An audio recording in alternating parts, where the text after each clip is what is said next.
Black Power.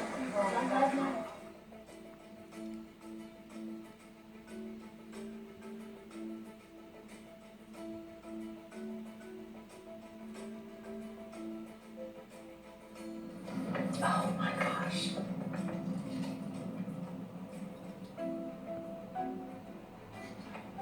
Sit around. Look at what the you did. You made blacks come out. I don't see no white militia. So to the boogie boys, the 3%ers, and all the rest of you scared ass rednecks, we here. Where the f you at? We in your house. Let's go. NFAC, mother. NFAC.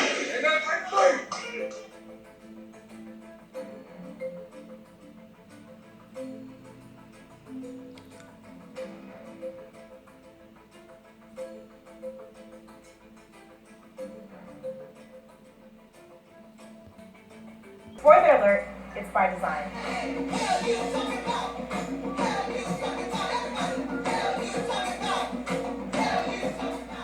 This is what more than $1 million looks like.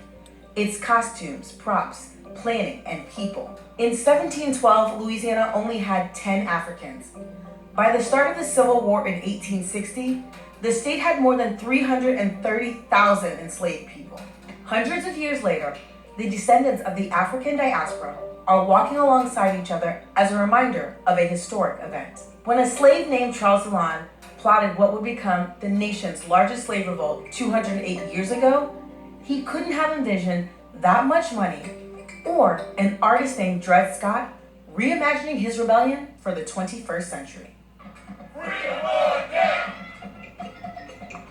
And I wanted to do this because I'm very interested in the past, how the past sets the Fighting for their freedom in a place where you can still see pristine plantations 154 years after the Civil War. My great-grandparents came to the United States as slaves. My great-grandmother came to the United States through North Carolina as a slave. My great-grandfather came through the Caribbean islands as a slave here in Louisiana. And my mother was born on a plantation. So that also has kind of spurred a curiosity in me. Pastor Donald Ray August Sr. is a son of... I don't remember ever hearing anything about the 1811 slave uprising.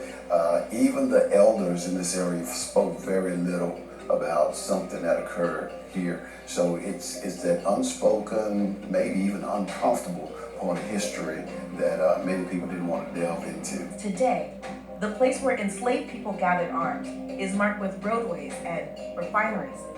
Park. We have these protests on both sides of the issue from time to time. We respect people's First Amendment right to exercise those rights. We understand the sensitivities of the issue here at the park and the dark paths, so we respect that and allow them to come in.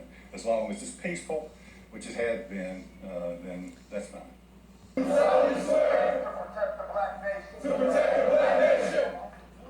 Hundreds of protesters dressed in black, armed with assault rifles, and a passionate plea at Stone Mountain Park today demanding the carving of Confederate figures be removed from the mountain. Those figures include Jefferson Davis, Robert E. Lee, and Stonewall Jackson. And although some called it an alarming sight, park police tell us they had no issues with enslaved and fighting for freedom. This is just like wearing a mask that gives that energy. I can walk until tomorrow, I will not feel tired, I'm telling you. Ibrahim Asek is one of the people who advised Scott as he organized this project. As the director of research for the Whitney Plantation, he spent his entire career studying the transatlantic slave trade. And he says it's his duty to educate people about the African diaspora. Some people don't want you to be educated.